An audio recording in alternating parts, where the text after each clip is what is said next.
This is the North Georgia Life Podcast. Embrace life where you live.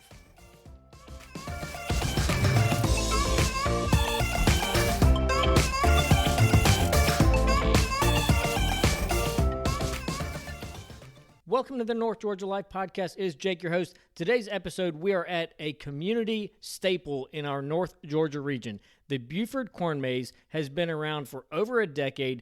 Many of us know of it, but we don't know a whole lot of the history of it. And I'm going to tell you, this episode has a bucket list item hidden in it for you. And we're going to talk about that towards the end of the episode. But I came home as soon as we got done recording, and I told my wife, and I'm like, we are going to do this. This is part of the whole reason I do the podcast. It's one of the things I love about getting to meet people in our area, hear their stories, hear about their journeys into what they're doing now. Because, look, those of us who love the North Georgia region, I'm telling you, we are just rich with treasures like the Buford Corn Maze, and we haven't even scratched the surface of really what it is and how it got there. And when we learn about the history, we learn about the road that some of these entrepreneurs and these small business owners are on. It just makes us love and appreciate the community we live in that much more. For those of you who are listening to this podcast on other platforms, I got some good news for you.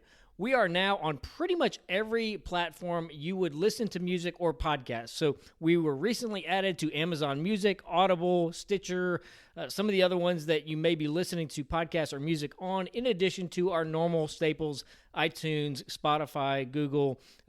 So we are, wherever you're listening to music, we are probably there.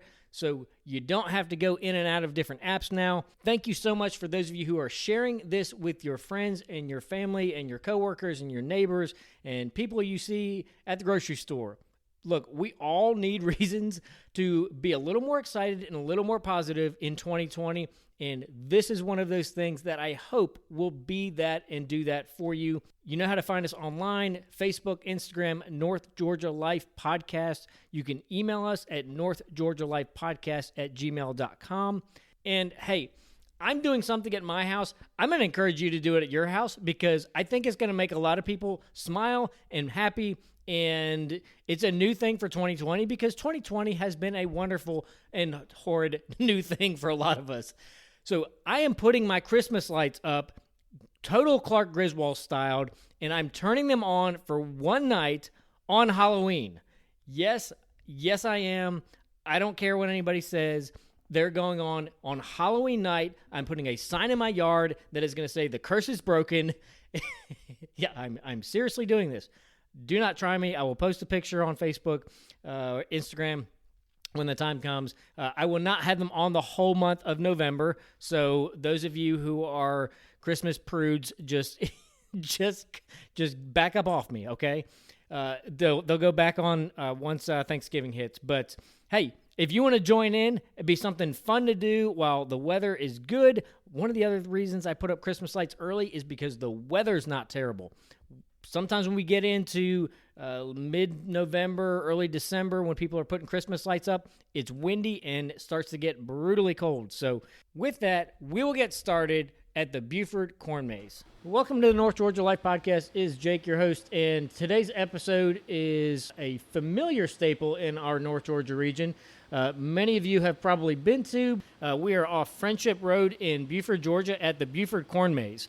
And today we are talking with Rodney Miller, who is the president founder. And there's a lot more here than just a corn maze, so we're going to talk about that today, but also tell you a little bit about Rodney, his background, and some of the other things he's got his hands in life. So you are one of few people that I met who is genuinely far busier than I am, which is hard to imagine. So you mean I'm crazier than you? Yeah.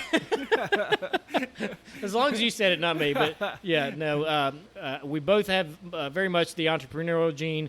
You are a little further along in that stream of life than I am. So I'd be excited to pick up any nuggets of wisdom from your journey. But let's kind of start with, where's Rodney Miller come from? Yeah, I'm from Southern Illinois. I grew up on a farm. I always say I was born a farmer. I hope to die a farmer, and if that happens today, I will have succeeded. And I didn't do it. I still have a farming operation there and a small one in South Georgia, where actually my home is near Osceola, if you know where that's at, small town down there. And always had this dream to start an agritourism business back on my farm in Illinois, really originally. And but it wasn't done as near as well as this, because not a big deal to walk through a cornfield in Illinois. So. But moved here, became the CEO of a tractor manufacturer that had their headquarters here in North American headquarters here in at Duluth, and so came across this property. Started I collect antique tractors too, so I kind of was using it to play with, and then I went to the owner and said, "Hey, would you care if I did a corn maze here?" And so he said, yeah. So our best friends at the time, and still good friends, is Jerome and Tina Beggs. And I asked them if they wanted to be partners with me and my wife, Kendra. And they said, sure. And so we've been on this journey together now for 12 years. And we growed it from the first night we were open. We had one person come. No. Yes, no. One person. And that person still comes. As a matter of fact, her son is working here this year. How about that? So we've grown from, I always say, from a broken down pickup and a tent to what we are today. Yeah. So how many people are you having come through the corn maze on a given season? We'll have tens of thousands. Yeah. We've had as many as 12,000 on a weekend. Wow. Oh my gosh. October is a big month for us, obviously. Yep. September gets better every year, and I'm really encouraged that we're as good as we've ever been in September. Mm-hmm. Last year we had our best September ever, and we're just slightly ahead of that, so I'm very grateful, because didn't know with the COVID thing and everything. Right. But we really stress social distancing. We have policies in place and guidelines, and I think people are coming and feel comfortable because it's an outdoor event. I was going to say, they can still enjoy it because it is outdoors. That's right. And let's face it, we all want to have fall rain in. It's been a brutal summer. Oh, man. So we're finally getting a break in the weather, and it feels glorious, and people want to come out and enjoy some of those things they've done in years past, and you've made a safe way to do that here. So yeah, and the one thing that when we first opened, we have a lot of new attractions this year. We have a new restaurant and new restrooms. We have new offices. We have 2 big slides, 2 or 3 other games. Of course, we have our hayride, the Corn Maze Haunted Forest, and jumping pillows, and all kinds of other things to play. We have lots of animals. We have baby calves. We're going to have alpacas this weekend. It's a big alpaca weekend. People love alpacas. And it's been, but the one thing, I try to welcome as many people as I can. Of course, I can't welcome everybody, but me and my partners, we try to be as friendly as we can be. And I'm always saying thank you for coming. And the number one response this year is thank you for being open. Thank you for being open. I mean, absolutely. It is almost unanimously that's what they say back. Yeah. And so I think people are just glad to get out. Yes. And first year we sold season passes, and we're selling a lot of season passes because I think people want to come back multiple times because there's just not much else to do. And like what you were saying, there's a lot more to do than just go through a corn maze. A lot more. So let's start with the corn maze. First of all, how do you plan out the corn maze so it's different every year? When we first started, I read a book on it, and you plan it crisscross, so you want it pretty thick, and then I cut the maze in when it got about a foot high with a zero-turn mower, and I designed all these paths, and I just did it myself. Well, as we grew and everything, there's a company in Idaho now who designs it for us. We put designs in it. Channel 2 WSB is one of our partners, and so there's a channel, and we focused on all the healthcare workers this year. We also have a tribute to them. So, now they design it, and they come and cut it out with a GPS on a tractor. They don't even touch the steering wheel. Oh, wow. We've progressed. That is amazing. So that's the corn maze. The Haunted Forest, tell us about that. Yeah, that opens this weekend, Saturday night. And so we open at dark every night till we close. And it's just a great thing if you like that kind of thing. And there are a lot of people that like that. Yes. And we have a gentleman that works with us that runs that every year, and he's done a great job, James. And so it grows every year. We have a different theme every year. And, there's actually a service that rates haunted houses and stuff. Get out of here. Who knew? But we've got a 9 or a 9.5 out of 10, even got a 10 a few times over the last few years. Wow. So It must be pretty good. I was but gonna say. scary is variable. What's Yes. scary to me is not always scary to you, Right. and that type of thing. So, Some of the other things that you've got here for people to enjoy. yeah, we have good concession food. We have a fully health department approved kitchen where we have hamburgers and hot dogs and French fries and then we have a corner store that has all kinds of candies and snacks, and we also sell local honey and lots of other different cool things like that in there. And then we sell pumpkins, and we just got our first pumpkins this week, and we sell a lot of pumpkins, and people like the experience. We have lots of places to take pictures with and stuff like that. So it's a family event, no doubt about it. I was going to say, so really you could come after lunch, spend the whole afternoon into the evening here, get your pumpkins for doing your jack-o'-lanterns, plenty of variety of things to do for different ages and interest levels, and then get dinner here, get snacks while you're That's here. right. The animals. Tell us about some of the animals that you've got here for people. We have some little baby calves that are about 2 weeks old now, so we bottle feed them every morning and every night. And so if you get here about 7, you can watch us bottle feed. It's kind of a big attraction for people that are here. And then we have baby pigs, we have baby goats, we have ponies, we have pony rides, chickens, rabbits. And then our big attraction this year is alpacas. And this is alpaca weekend, so we'll have them here all weekend. Okay. And we're real excited about that. They're real friendly. One of my partners, Jerome Martino, will be down there all the time to kind of tell you about alpacas. They're really different. They don't like their head touched. I'm learning a bunch of stuff.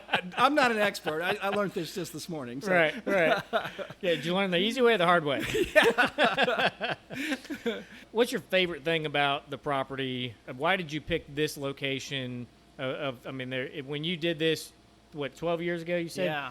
There was far more raw land than there is right now. Oh, yeah. In the Friendship corridor. Friendship was just a little 2-lane road. Yeah, it was nothing. Yeah, and I come across this gentleman, Mr. Watford, and his family homesteaded this. His wife's family homesteaded this back in 1840. Wow. It's always been in their family, and they didn't want to sell it. And over time now, we have a lifetime lease, but they've just been so gracious. Most people want to cash out and take the money, but they didn't. They wanted to keep it the family farm. So we have a great relationship with them, and we're so thankful, because without that, we couldn't have done it. Absolutely. Yeah, that's awesome.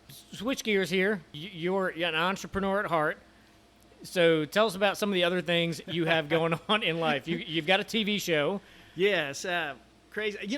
I've been a farmer, and I was a basketball coach back in Illinois. I always say I'm one of the few guys who was the CEO of a tractor manufacturer who was also Coach of the Year in Illinois in 1984. So that's kind of unique. I feel pretty confident I'm the only Take that, Bobby Knight.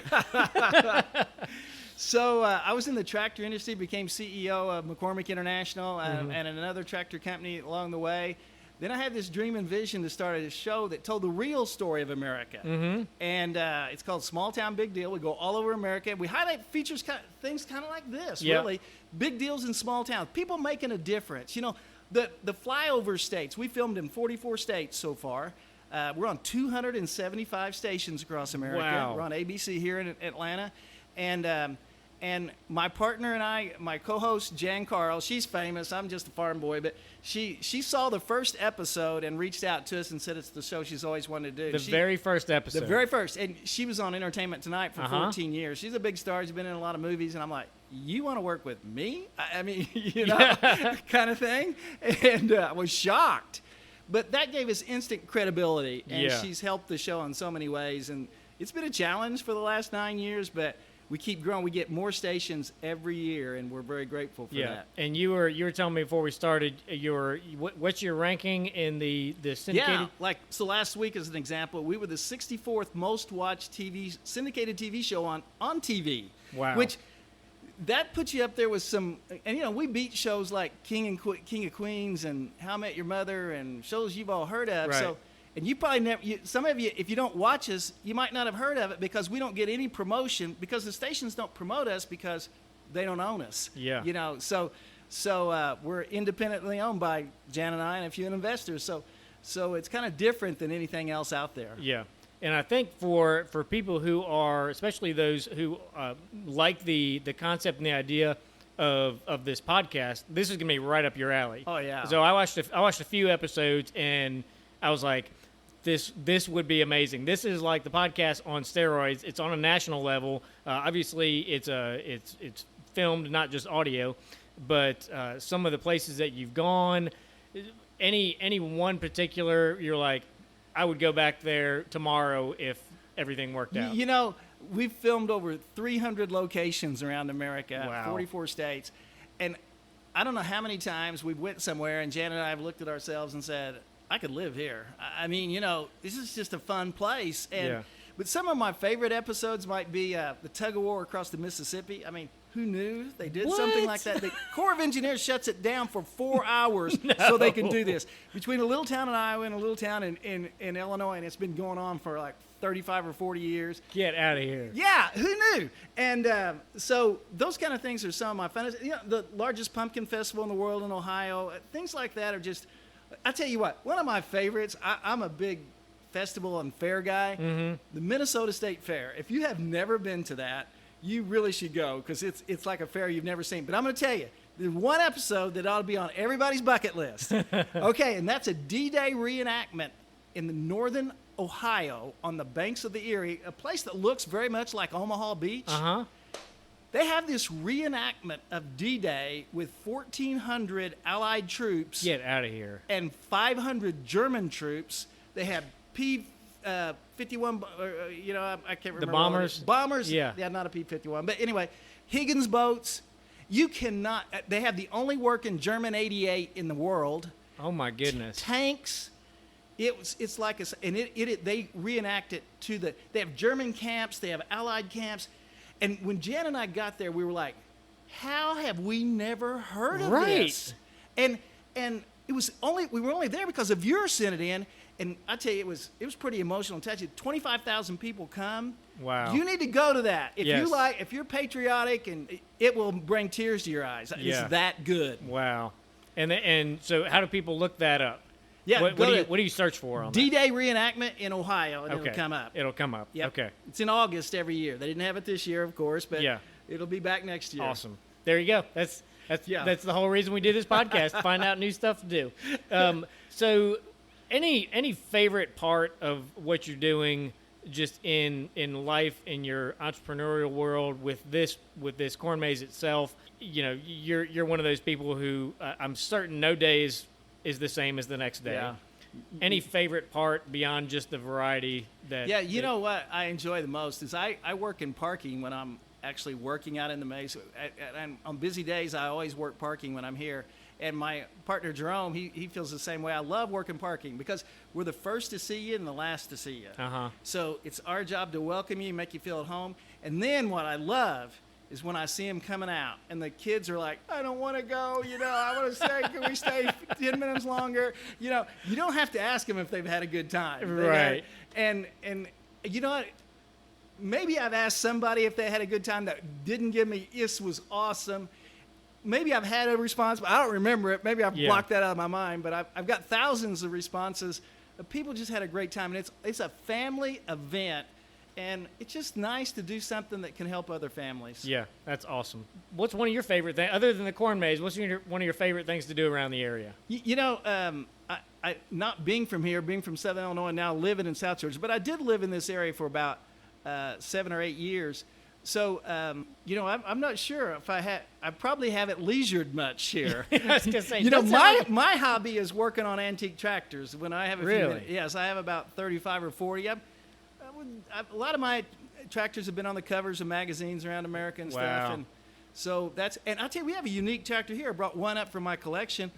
So under one of our tents is a tractor that Truett Cathy owned for decades. Wow. And what's so special about this tractor is that he built a platform on the back of it so he could haul foster kids in parades. Get he would outta put here. flags all over it. And when I heard they were going to sell that after he died, they took it to an auction in Davenport, Iowa, and I drove all the way up there. I was going to buy that tractor. I didn't care what it bought. And I bought it and hauled it all the way back. I said, we could have saved a lot of trouble here. And, you know, it's just that he was such a great guy. He did all these great things for foster kids. And to know that tractor he sat on it and all those little kids behind him, kind of special. That's a pretty special piece of equipment. Yeah, that'll do. That's a good one. All right, so a question I like to do before the end of every episode is called the lightning round, which is a question that has absolutely nothing to do about anything. In your, because of your tractor collection, I don't know if you have researched or expanded into Jay Leno's car collection, but any non-antique tractor but antique motor vehicle that Jay Leno might have that you would like to take for a spin? I always say that I've never met an old tractor I didn't like or an old barn, and I'm starting to like old women. And so so I would say I would probably like all of Jay's cars, but I will say this about car collecting or tractor collecting. Car collecting is a rich man's sport, and tractor collecting is a poor man's sport. Because some of his are worth more than I am. So. Yes. But I do like to watch that, and he has a great passion for it. Yeah. Yeah. How do people find out more about you, the TV show, the Corn Maze? How do they get connected? Social media, websites, whatever. Yeah, we have social media sites for all of them. Go to BufordCornMaze.com. You can like us on Facebook. We try to update things there a lot. We're on Instagram, all that stuff. Same thing with the TV show. Go to smalltownbigdeal.com. And then also, I'm president of a new streaming company in Nashville, Tennessee about old country artists, and it's Country Road TV. So if you got an interest in that, go to that. Yeah, and that you were saying that's the kind of old original country music stars. Yes, like we have a lot of the libraries of the old ones, like Marty Robbins and people like that, and we do all kinds of cool things. We got huge libraries of episodes, and so. It's strictly for country music fans. You got to be accused, but if you're a country music fan and an old country music fan, you're going to love that website. Yeah. And what are your hours of operation here at the Corn Maze? So now on the weekends we're open 10 to 10, but next weekend, first week in October, we start being open from 10 to midnight. 10 to midnight. It's late when we get home. Yeah. Okay. So and then in October we're open every day from 10 to 7 in the weekday, 10 to midnight on the weekends. Okay. Awesome. Well, I know you got plenty of stuff to do to keep you busy, so we'll go ahead and wrap up here, and really appreciate your time. Oh, thank you.